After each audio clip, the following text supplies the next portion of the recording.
Hi friends, എല്ലാവർക്കും വർണ്ണക്കാഴ്ചകളിലേക്ക് സ്വാഗതം. ഇന്നത്തെ നമ്മുടെ കഥയിലാണെങ്കിൽ പ്രീത കിരണിനോട് പറയാണ്, ഞാനാണ് നിന്നെ രക്ഷപ്പെടുത്തിയതെന്ന് നിഖിലിൻ്റെ കയ്യിൽ നിന്നും. ആ സമയത്ത് കിരൺ പറയുകയാണ്, ഞാനാണെങ്കിൽ നിന്നെ മാത്രമല്ല എല്ലാവരെയും ഞാനാണ് രക്ഷപ്പെടുത്തിയെന്ന് പറയാണ്. കിരൺ പ്രീതയോട് അങ്ങനെ പറയുന്നത് എല്ലാവരും പുറകിൽ നിന്ന് കേൾക്കുന്നുണ്ടായിരുന്നു. പ്രീത അപ്പോൾ കിരണിനോട് തർക്കിക്കുകയായിരുന്നു, നീ മാത്രമേ എല്ലാം ചെയ്തുള്ളൂ, അപ്പോൾ ബാക്കിയുള്ളവരെല്ലാം എന്ത് ചെയ്യുകയായിരുന്നു, ഞാനപ്പോൾ എന്ത് ചെയ്യുകയായിരുന്നു എന്നൊക്കെ ചോദിക്കുന്നു. കിരണും പ്രീതയും വഴക്കടിച്ചുകൊണ്ടിരിക്കുകയാണ്. കിരൺ ആണെങ്കിൽ പറഞ്ഞുകൊണ്ടേയിരിക്കുകയാണ്, ഞാനാണ് എല്ലാവരെയും രക്ഷിച്ചതെന്ന്. പ്രീതയാണെങ്കിൽ ഒട്ടും വിട്ടുകൊടുക്കാൻ തയ്യാറാകുന്നില്ല. പ്രീത പറയാണ്, എന്തായാലും നിന്നെ രക്ഷിച്ചത് ഞാൻ തന്നെയാണ്, നീ എന്നെ നേരത്തെ കളിയാക്കിയതല്ലായിരുന്നു, പക്ഷേ എൻ്റെ വിൽ പവർ കൊണ്ട് തന്നെയാണ് നീ രക്ഷപ്പെട്ടതെന്നൊക്കെ പറയുന്നു.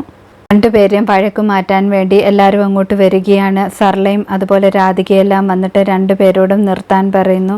രോഹിത് പറയുന്നുണ്ട്, നിങ്ങളുടെ അടി കഴിഞ്ഞെങ്കിൽ നമ്മൾക്ക് പോയി സൃഷ്ടിയും സമീറിനെയും നോക്കാമെന്ന്. എല്ലാവരും കൂടെ സൃഷ്ടിയും സമീറിനെയും നോക്കാൻ വേണ്ടി പോകുന്നു. അതേസമയം സൃഷ്ടിയുടെ കൈ പിടിച്ചുകൊണ്ട് സമീർ പോകുന്നു. എന്നിട്ട് പറയാണ്, നിന്നോട് ഒരുപാട് വൈകുന്നതിന് മുമ്പ് ഒരു കാര്യം പറയാനുണ്ടെന്ന്. സൃഷ്ടി അപ്പോൾ ചോദിക്കുകയാണ്, നീ എന്താ പറയാൻ പോകുന്നതെന്ന് എനിക്കറിയാം, നീ എന്നെ ഒരുപാട് കെയർ ചെയ്യുന്നു, അതല്ലേ പറയാൻ വരുന്നതെന്ന് ചോദിക്കുകയാണ്. സമീർ ചോദിക്കുകയാണ്, അപ്പോൾ നിനക്കിതൊക്കെ നേരത്തെ അറിയാമായിരുന്നല്ലേ എന്ന്. സൃഷ്ടി അപ്പോൾ പറയാണ്, നീ നേരത്തെ എന്നോട് പറഞ്ഞിട്ടുണ്ടല്ലോ എന്ന്.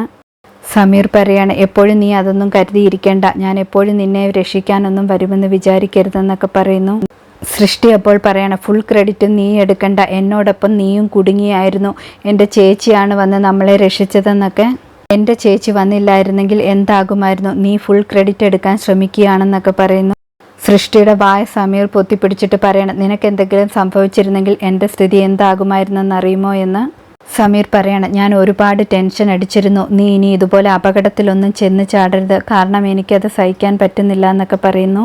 സമീർ പറയാണ്, എനിക്കിപ്പോൾ എന്തു പറ്റിയെന്ന് മനസ്സിലാകുന്നില്ല, എന്താണ് ഫീൽ ആകുന്നതെന്നും പറയാൻ പറ്റുന്നില്ല.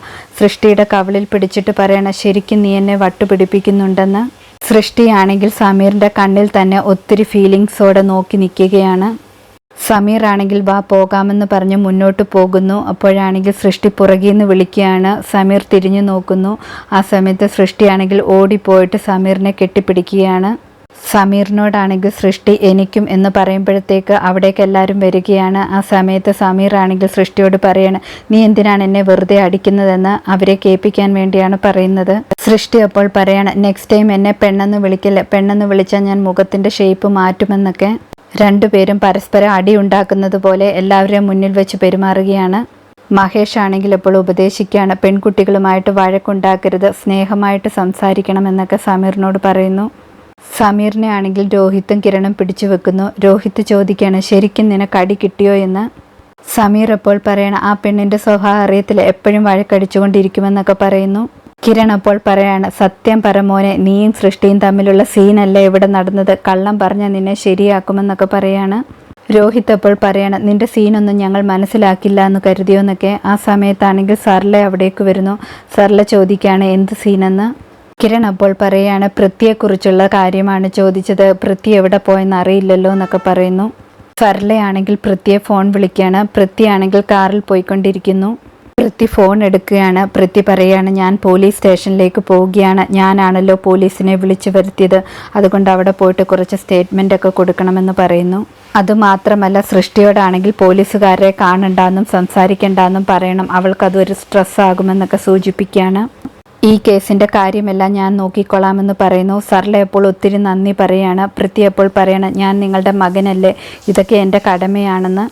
പൃഥ്വി പറയണം, നമ്പ്യാർ കുടുംബത്തോടും എൻ്റെ പ്രത്യേക നന്ദി പറഞ്ഞേക്കണം, എൻ്റെ സിസ്റ്റർ ലോയെ രക്ഷിക്കാൻ വന്നതിൻ്റെ പ്രത്യേക നന്ദിയുണ്ടെന്നും അത് ഞാൻ ഒരിക്കലും മറക്കില്ല എന്നും പറയണം.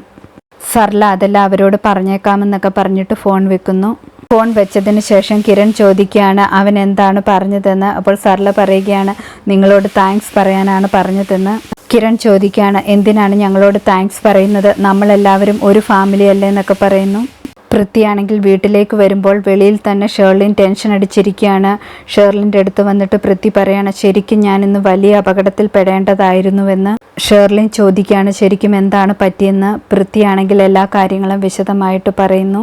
പൃഥ്വി പറയാണ് ആ വാടക കൊണ്ട് നിഖിൽ എൻ്റെ പേര് പറയുന്നതിന് മുമ്പ് ഞാൻ പോലീസിനെ വിളിച്ചു വരുത്തി, പിന്നെ ഞാൻ അവിടെ നിന്ന് പെട്ടെന്ന് തന്നെ രക്ഷപ്പെട്ടെന്നൊക്കെ പറയുന്നു. പൃഥ്വി പറയാണ് ശരിക്കും ഞാൻ കുടുങ്ങേണ്ടതായിരുന്നെന്ന്. ഷെർലിൻ അപ്പോൾ ചോദിക്കുകയാണ് വേറെ ഏതെങ്കിലും ഗുണ്ടകൾ നിന്നെക്കുറിച്ച് കാര്യങ്ങൾ പറഞ്ഞാലോ എന്ന്.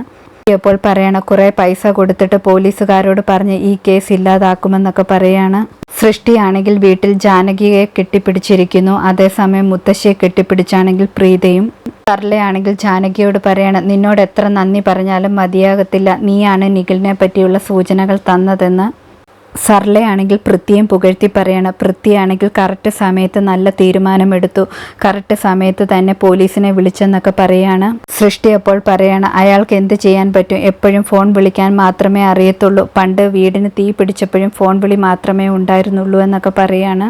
ഇത് അപ്പോൾ പറയണം ഇന്നത്തെ പെരുമാറ്റത്തിൽ എനിക്ക് കുറച്ച് സംശയം തോന്നി, ഞാൻ ഫോൺ വിളിച്ചപ്പോഴാണെങ്കിൽ ശരിക്കും കേൾക്കുന്നുണ്ട്, പക്ഷേ ഒന്നും കേൾക്കുന്നില്ല എന്ന് പറയുന്നുണ്ടായിരുന്നു, ശരിക്കും എന്നെ ഒഴിവാക്കാൻ ശ്രമിക്കുന്നത് പോലെയാണ് എനിക്ക് തോന്നിയെന്നൊക്കെ പറയാണ്. ജാനകി ആൻറ്റി ആണെങ്കിൽ ഇതെല്ലാം കേട്ടുകൊണ്ട് ശരിക്കും തുറിച്ചു നോക്കിയിട്ടിരിക്കുകയാണ്.